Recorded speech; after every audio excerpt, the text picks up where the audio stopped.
This is Jonathan Ferguson, the Keeper of Firearms and Artillery at the Royal Armouries Museum in the UK, which houses a collection of thousands of iconic weapons from throughout history. And I'm your host, Dave Jewett, and today we're breaking down the arsenal of Frank Castle and checking out the weapons of Season 1 and 2 of The Punisher. Right, so we have your old favourite. So yeah, very similar to this, but I will ask you the question, Dave. What is this? I feel like this is a QI moment. It's a G36C. Yeah. I mean, it is, but weirdly, G36K. They engraved that K with not a lot of confidence, though. We have a few like that, yeah, where they look like G36K. So I'll put this in pencil first before I really commit to it. Yeah. No. Wait.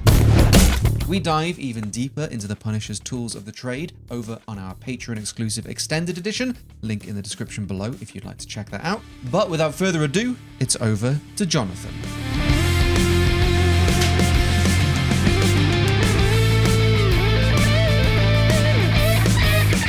Here we go. I thought we'd start off with the intro, funnily enough, because I forgot how gunny the intro was. Yeah, the intro and the final scenes are usually very gunny, and then the bits in between not so much. Right, I'm going to have to get some Punisher beef out the way with the TV series. How many times does he have to quit being the Punisher?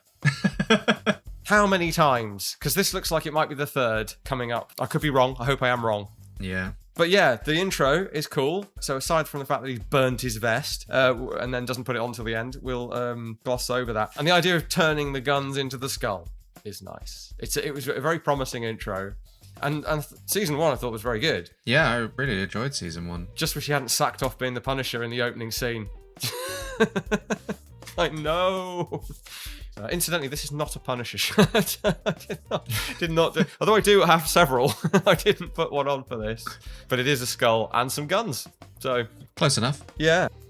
So that appears to be a vanilla 1911A1, as far as I can tell. It's not the Musoc or whatever it is, special one that he has from his US Marine service. I suppose it feels like, for the first gun you see him with, it feels rather old school. I know that lots of 1911s show up in the comics, but the comics were written in the 70s, 80s, 90s, 2000s. As the vanilla 1911 gets increasingly less relevant, I would argue. But his arsenal grows across the series as he steals the weapons and resources from the bad guys. So I guess it makes sense that this is the basic one, and then later he's got a bit more of a high-spec one. Right, so that's the Kimber. It's not a Musoc, is it? It's another specialist US Marine Corps unit that Frank is supposed to be part of in this version, the name of which escapes me. I mean, you can't go wrong with Clancy Brown being in your show. That's an instant star added to your review just for having him in the show. I'm not sure we even have a Kimber 1911, but certainly not one set up like that. I would defer to our friends and colleagues at IMFDB as to whether they've nailed that particular setup of the 1911. But certainly, that late in the global war on terror, there were at least two, I believe, setups of the 1911 still being used, and then the M45 comes in very late on, relatively speaking, and sees a bit of use, or at least issue, and then that goes away. I think only in the last 3 or 4 years, I think the last ones have been got rid of. So over a century for the 1911 in American military service. It's just that obviously the M9 replaced a lot of them from 1985, but a couple of specialist units kept hold of them.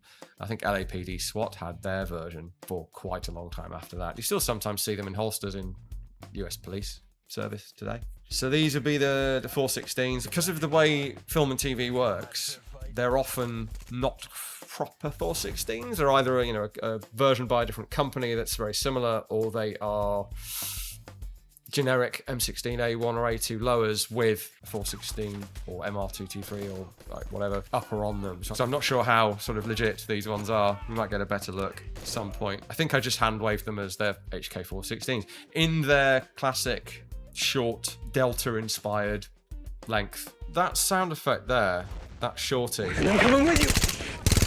it is the 416. That sounds like it's suppressed. It's quite a good suppressed rifle, suppressed 5.56 rifle sound effect, but the gun that we're seeing is not. It doesn't have a suppressor. That should be really quite loud. I counted the shots when he's doing all the close combat stuff, and he gets 10 rounds off. Yeah. And I can't see an extended magazine. It would be quite obvious. You're talking single stack extended magazine, 10 round extended mag. I mean, it's not impossible he would have an extended mag. These are the things I notice now after doing. Yeah, I know. 5 I'm so years sorry. of this with you. Especially if you're watching with partners or friends or family or whatever who maybe aren't so into it as we are. Got to have a bit of screaming. Are you getting the most out of John Bernthal if you're not having him scream, though?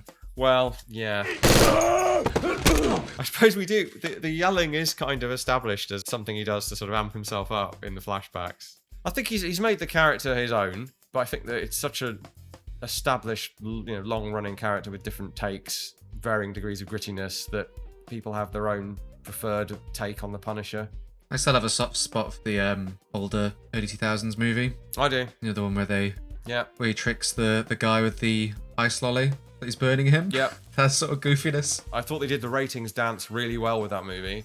I think Tom Jane is great. I think he's great in just about everything I've seen him in. And yes, it's an origin story, so he's only becoming quite dark and gritty right toward the end of the movie. It's got the look.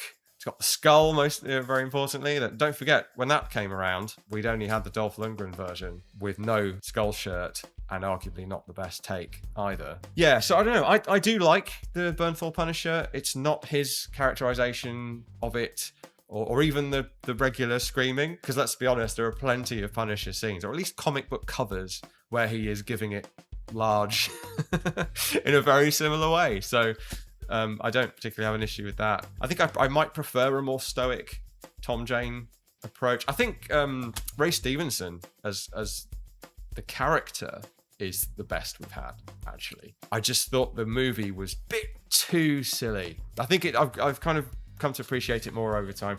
I really like Dirty Laundry, the Tom Jane fan film. That's really good. Although it's again kind of him on a break from being the Punisher, but it kind of the way it's shot, the violence, the fact that he is only supposed to be kind of, I think, having downtime rather than quitting. It was great, and I really hoped he would come back to the role. But anyway, sorry, this is kind of not relevant. A bit into Rambo with the bow. Got MP5s, yeah. I do remember thinking, that's very retro. Ooh, nasty. You definitely can't fault them for the violence and the gore aspect of this series. Anyway, yeah, so these guys have shown up with very vanilla MP5A3s. They got suppressors on there, okay. As we know, the MP5 typically comes with the tri-lug mounting system for a suppressor. That's all good. And they sound pretty good. They sound quite suppressed 9mm. Lots of flash, though. Lots of flash that they shouldn't really have. But otherwise, they are very generic. Not accessorized. There's no optic on these. Pretty surprising for this modern day. Quite like his kind of wounded, rest it on the arm kind of delivery there. But yeah, I'm not sure why they'd be rocking MP5s in the first place. Knowing who these guys are, surely they could be wearing hard armor that would stop those 9mm rounds. Why wouldn't you deploy with 5.56? Much as I love to see my old favourite, it feels a bit retro. Now, the trouble with these very well choreographed, very good CQB scenes, with the grappling and the stabbing and the close quarter firearm use, is my brain's automatically looking for the rubber gun. Drives my wife up the wall. I'm looking for it before the scenes start. I go, oh, there's a rubber gun there. There's about to be an action scene. Ugh, shut up, Jonathan. And then during as well, you go, oh, look, the muzzle's bent on that one. Ugh. Just enjoy the television program. To be clear, I haven't spotted a rubber gun here. I mean, maybe that last one where he grabs it probably was rubber, and it looked a bit even in finish. But no dead giveaways. And actually, some of the modern rubber guns are astonishingly good. Some of the ones Bapti are showing on their Instagram account. Check that out, by the way. They do good work. Great work. Their rubber MP5, there's an MP5 that they showed, and it's just, you don't know it's rubber until a hand reaches in and squeezes the magazine, and it just goes, Good scene. I don't know if we're using airsoft or there's a bolt that I think might be airsoft, but the way that bolt is part to the rear That would be a fairly uncommon stoppage on a real MP5. I guess not impossible. What you do see though, some of the airsoft MP5s, the gas blowbacks, have a hold open for some reason that holds the bolt partly to the rear till you change mags. I think I might be seeing that. Airsoft experts in the comments, please do let us know about that. Oh, hello. Sorry. We've oh dear. One of the only straight-up gun goofs that I can remember from this show, bearing in mind I saw it when it came out, not since, and I didn't remember this, but these ARs, these AR carbines, not sure on the model just yet, but they have removable carry handles, no front sight post. That's unusual. Normally, if someone, I guess there's a rush on and someone drops a ball somewhere and the prop handler or the armourer, depending on whether it's a real gun or not, perhaps, won't put the carry handle on. This was a Walking Dead disease for a while.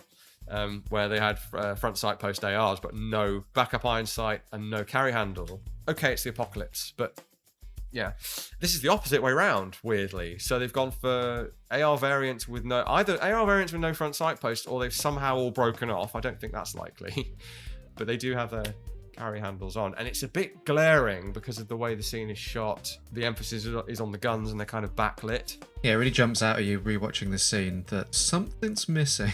Yeah, because these same type of AR-15s appear later in the series with like ACOGs and optics on. So carry handle was obviously a conscious choice, and I guess they didn't have no front sight post, or because this variant, the gas block, prevented them from putting one there. And it is odd that they've got them set up with ACOGs. I mean, ACOGs would be not the best choice of optic for that indoor weapon with night vision and everything, but I dare say I'd rather have that than just iron sight, and certainly only my rear iron sight if I was doing this for real, or even in fiction, neither of which I have to do. We dive even deeper into the weapons of the Punisher in our Patreon exclusive extended edition. Becoming a patron comes with perks such as 1 week early access to videos, Discord access, and we have over 70 Patreon exclusive director's cut episodes and a bunch more bonus content. And if you join right now, you can watch our episode on the blasters of The Mandalorian 1 week early. So you might be wondering why we're suddenly looking at a cartoon. I remember something about this happening, but I haven't seen it. Either way, whether you join the Patreon or watch along here on YouTube, I want to say thank you for your support, and now we'll get back to the video. Aha. Yeah, I know why you freeze framed there. It's the classic fired primers on inert rounds. This is a safety thing, and it's absolutely standard. If they'd got me involved, and why would they? I would have said for that pickup, that B-roll, get some special inert rounds. The trouble is then you're introducing something with visibly unfired primers into your sort of ecosystem of armorers gubbins, and there's still that tiny chance of something going wrong somehow. Whereas if you've got either a hold on in the case, although they don't like to do that because it's far too visible, and even the layman will go, why is there a hole in that case? So you don't really see that. There's the BB inside. Some don't like to rely on that, and so either way, you either have an empty primer pocket, which is a bit too visible, or you have a dented primer. On its own, it's not enough, but it's still the standard as far as I know. So you would need some other form of inert rounds that look absolutely correct, but have no possibility of going bang when you put them in a weapon. It's probably not worth the trade-off to satisfy It's not. big old nerds like us. It's not. I mean, I'm sure there are times when I have seen what look to be unfired primers on things, but it's very much the minority. Right, so we have your old favourite, along with the shotgun. We have a bit of a John Wick-esque staging of weapons around the base. Yeah, this is one of the scenes that a lot of people remember from the first season. Bit of, I guess Skyfall as well was still fresh in my mind when this came out. I love a Siege, Fixed Defense, Alamo, Night of the Living Dead, Precinct 13, all of that stuff. Zulu, Dog Soldiers, Aliens, absolute sucker for that kind of thing. And we get the iconic skull, finally. It's just a shame he's not out punishing criminals dressed like that, rather than defending himself from conspiracy type stuff. The one I happen to have grabbed is, I think, one I've shown you before. It's actually an ex-UK firearms officer weapon. So it's semi-automatic only. But the reason I picked it this time is it's got the polymer C handguard. Our other C models have the Picatinny handguard, which does change the look somewhat. So yeah, very similar to this. But I will ask you the question, Dave. What is this? I feel like this is a QI moment. It's a G36C.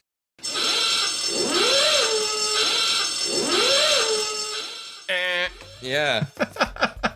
I mean, it is, but weirdly, G36K.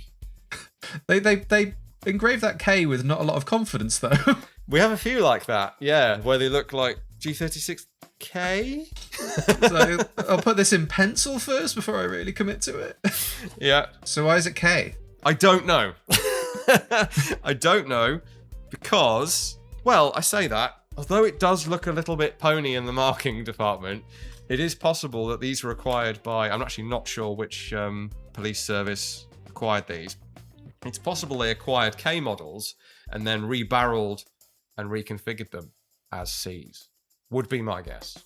I wonder if this is peak G36, Dave, because this is quite late in its pop culture life. It does a better job than the film Gamer, so I'll take it. Gamer. Yeah, that's not the best, is it? Great scene. I'm not entirely sure about the very movie bullets visibly sticking out of vest thing. We always would see that when if a cop gets shot or something. Oh no, he's been shot. Oh, it's okay. He's got a bulletproof vest on, and there'd be like a bullet sticking out of the vest for the harder thinking. Oh, best stop bullet. Nice switching between weapons. I think that's cool for the Punisher to do, whether it's comic book, TV, movie. We like to see him using different weapons, but we do have him switching to a short shotgun, which I think is an 870. Yes, I couldn't tell if it was just a short one. Very short. You're only going to get 3 rounds, I would say, out of that. 1 in the chamber as well. Allows him to look cool, one-handing the thing. Realistically, you'd go for a longer gun, I think. That's really a sort of breacher configuration. And I think some of it is supposed to harken back to kit he might be familiar with from when he was serving in the military. So I think he uses a short barrel shotgun in one of the flashback scenes. I think you're right. I mean, it makes sense for concealment more than anything. It's probably from, he's put together an arsenal by this point, or starting to put back together. And there we go. Just in case you forgot about the 249 and Minimi set up to look like a 249. He pulls that out of a crate. Doesn't get enough use out of it, I would say. I always think it's a bit of a shame when there's a really cool gun staged and they don't, either through editing or whatever, they don't end up using it to its full potential. But it's probably more realistic. Like, you intend to use a 100-round belt or something, but you don't get the chance. You get it knocked out of your hand. I'd be trying to fight my way back to the belt-fed machine gun, though, if it was me. So that is a bit of a boutique AR, I would guess. I'm sure someone recognises that. It's a good opportunity, I guess, for some of the smaller makers to kind of push their products to the armourers that then put them in the show. Not product placement per se, but helps reinforce the idea that Russo has a bit of money as well when his kit's a bit Gucci. Money and personal preference, and it's very much in the tradition of the Punisher from the comic books. I sort of like to think that a lot of shows and movies will have these kind of unusual, custom, semi-custom, high-end, or even just unusual by relatively small makers weapons, ARs being one of the more common, of course. But I feel like it fits well for the Punisher and his kind of antagonists. But there was a Punisher spin-off comic book called Armory, I think it was. And it was nothing but the weapons the Punisher likes / has just acquired, be it from a gang member or he's got it through the black market or whatever. And it was essentially, they would be really faithfully represented, which the ones in the mainline comics weren't always. They would be super detailed, very much a Punisher comic for gun nuts, and I use that phrase in a friendly way. Gun nerds, let's say. Very much for the enthusiasts for the hardware. But yeah, so you would see the equivalent to something like this showing up in that comic, even though he never would use it in the actual stories. Now, Frank has his own rather fancy looking AR. I think it is a true AR with a gas tube. And again, I am found wanting, although it has the, I can't now remember who makes the stock. It's got the PDW sliding stock with the truncated buffer tube on it. It's got M-LOK an M-LOK forend, quite a distinctive M-LOK forend, non-monolithic, a fairly comedically large optic for the very short barrel, which looks like might even be an 8-inch barrel on that thing. Seekins Precision NXP8. Yeah, no, have to cheat for that one as well. Seekins Precision I have heard of as an AR maker. This is something I would have originally no doubt gone and looked up when I saw it. I mean, I think I haven't said it because it feels like it goes without saying, but Bernthal's done a tremendous job training, drilling, so he looks at home with all the weapons that he uses. We've seen him on the range doing phenomenal stuff. Keanu style. He is easily the best trained up, the most skilled Punisher actor we've ever had. No reflection on the other guys, they just didn't really have the opportunity to do that. There wasn't the kind of demand from the audience for that. Billy, on the other hand, I'm not sure about that broom handle grip on his vertical grip there. But hey, preference. I forgot about the gunfight on the carousel. That is a huge optic. It is quite massive, isn't it? They've both got the same one, haven't they? At least very similar. Is that like a faux pas? Is that like when you show up wearing the same dress to an event?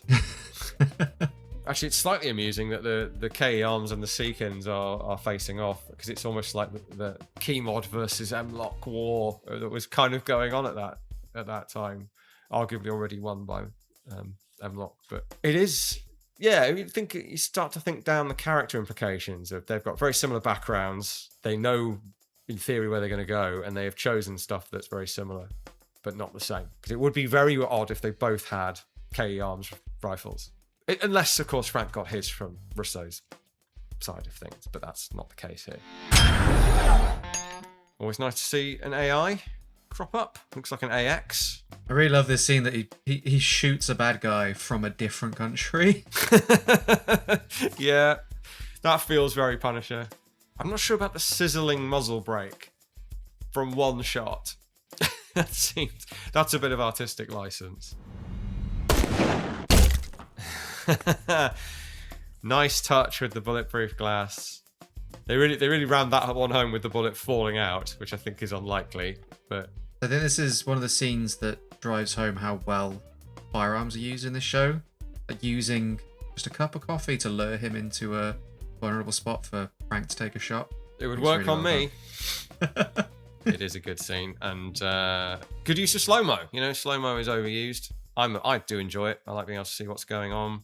I know it's meant to be serious as well, with that shot of his large eye through the scope. It just looks goofy. It does a bit. Makes me chuckle. Oh, okay. So the scope is the one that came on the rifle. It's the PM2. I probably can find that scope. Let's do it. Why not? On first seeing this, I assumed it was the AX generation of AI rifles, which is current-ish. AX multi-caliber is their current offering. But actually, it's much closer to what I've just run and grabbed for you, which is our recently acquired British Army L115A3, complete with suppressor and scope. Not quite the same scope as we see there, but nonetheless, it's on there, which is good. Often when we receive things, they have had their accessories removed. So actually the same generation as what Frank's using. So you will see a difference in the, I guess what we normally call the furniture, but they're really just plates, stock plates that clamp on either side to give you something to hold on to with a chassis underneath. His rifle there does look more like the AX. There's a styling transition that goes on. The British Army buys these before that happens, so it's basically the same rifle, AWSM-F. This one's not quite the same model and is late production, but what we have here is not a million miles away, so it's an excuse to show it to you anyway. Reticle wise, now it won't necessarily be the same. However, the big issue we have here, just reminding myself what that looks like. So all of the AI optics, Schmidt and Bender, or any optic you care to put on a rifle like this, almost certainly isn't going to look like the one that we saw there with that ramped range estimation. That reticle is literally an SVD reticle.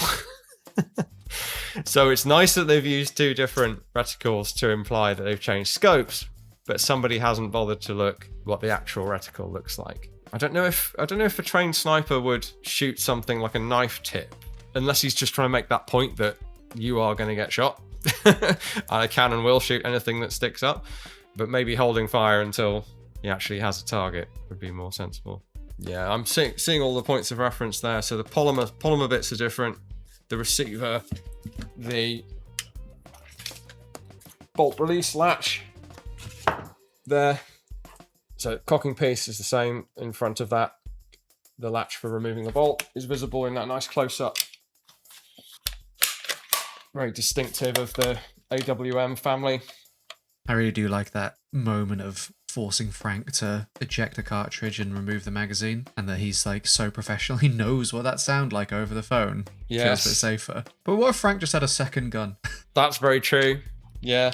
But it is cool. It's a cool detail. Where back in the day, a scriptwriter would throw something in based on no knowledge of the subject, and it would just come off silly to those of us that know.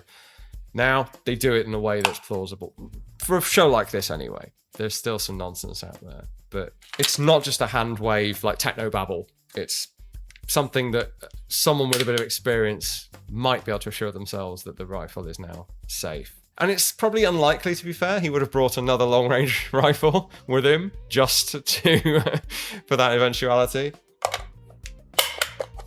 Because he's not going to hit him with a pistol from there, is he? So, is that his full Jigsaw look? I can't remember, because he really isn't very Jigsaw-y at this point. He has a mask. Oh, that helps yeah. sell it. I think when he first appears, he's wearing the Jigsaw mask. Yeah, it's a very different take on the character. We got the full comic book version with Warzone, with Dominic Cooper, I think it was, under some thick prosthetic rubber. I was just going to say, that looked like too big a mag for that amount of fire that we saw there, but if it's pistol caliber, there's going to be less than I think. We've talked about the side-mounted foregrips before, but I guess it makes a bit more sense when you've got this massive C-mag. Yeah, I'd say so. It's going to get in the way of your forearm. Okay, I couldn't resist but freeze frame on Frank's press check there. So I like it. It makes me think of Die Hard, where John is checking how many rounds he has left. In this case, Frank only has the one. None in the mag, one in the chamber.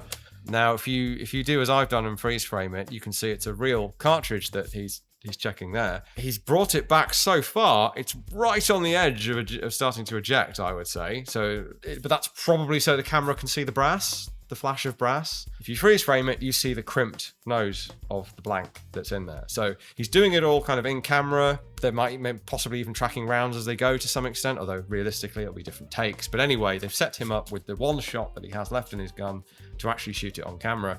The downside there is we're not getting to see a real bullet.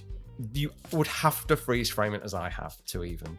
I think the only thing that made me do it is I could just glimpse it as I was looking right at the ejection port. Rather have real guns and blanks than have it all done in post on airsoft, so I'm not complaining. Yeah, of all of the silly drum-fed carbines or whatever that I've ever seen, this is perhaps a more practical one. So that has to be a 100-round mag, I think. You've got the two what would be big enough to be 50-round mags on their own, effectively merged together, C-mag, as we know. So it must be 100, I think. But that first, unless he's been off shooting other people before that first scene where he fires and reloads. The reload is good. We like to see reloads. It keeps things more realistic. It adds drama. In this case, kind of a sense of purpose, like I'm going to keep shooting you till you're dead. But I think, a bit like John Wick 2 in the tunnels, he's reloaded too soon. I think that's just an inevitability of multiple takes and editing, and got to err on the side of what looks good and works for the pacing and so on of the scene. So that's fine. Our old friend, the Vector, Gen 1 Vector. Ours are Gen 2, so not the same. They've removed the stock, which does make the Vector does make some sense as a car gun. Very compact, very controllable. If you had to one-hand it, it might make a worthy successor to a MP5K in that kind of role. Maybe shooting out the windscreen and then reloading. And of course, on camera, it looks cool as well. We have a bit of a sound edit. Whoa, okay. I didn't remember what configuration it was in, but you did tip me off that this was in the clip. And so... Well, I hope you don't feel inadequate. Yeah, it's the Mossberg 590M, but it's the daddy version.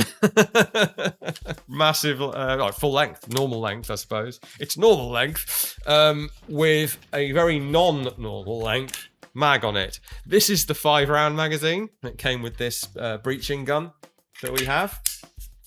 Thank you very much. You know who you are. Same gun, just much shorter and with the standard short mag. That will be a 20-rounder, I think. Don't quote me. Or maybe 15. This makes tons of sense as a mag-fed shotgun, because by shortening the gun, much like we saw with Frank's 870 earlier, you are massively reducing your mag capacity. So go for a box magazine. You get to keep the 5 rounds that you would need a longer barrel for. Longer barrel, longer tube. This rifle that Frank picks up is something that only appears very briefly. Stood out as something that was visually interesting. Yeah, I'm trying to get a good look at this. I don't remember this one. Almost looks like a Q, but it's pistol caliber, isn't it? 300 blackout, apparently. Oh, okay. Well, that would fit with the Honey Badger. When I looked into it, it was a Battle Arms Development tanker. Okay. It's got the wooden kit on it. Fair enough. Yeah, not something I've come across. Oh, a wooden furniture kit. Yeah. Weird.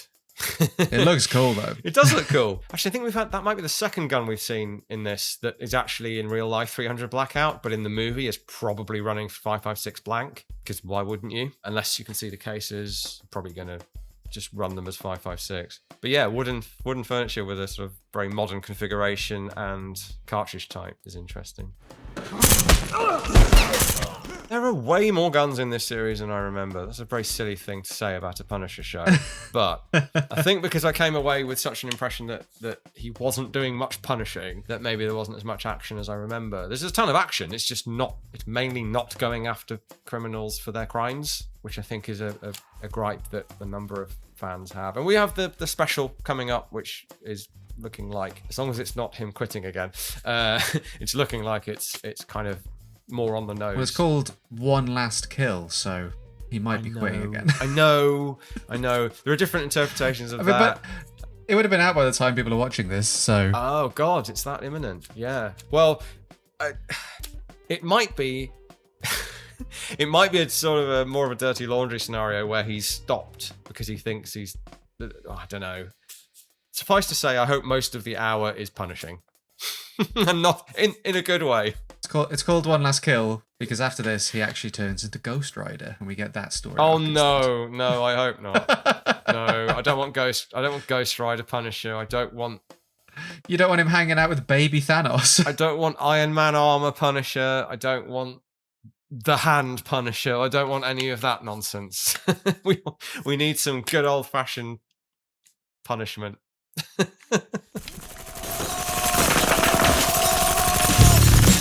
Thank you all for watching. Let us know what other games, movies, TV shows, or beyond you would like to see on the show. Like the video if you enjoyed, and of course, subscribe. As always, I want to give a massive shout out to all of our wonderful supporters over on the EXP Patreon for helping us make this content happen. Links to support Jonathan and the Royal Armouries will also be in the description below, so make sure you check those out. But until next episode, I want to say thank you again for watching, and I will see you very soon.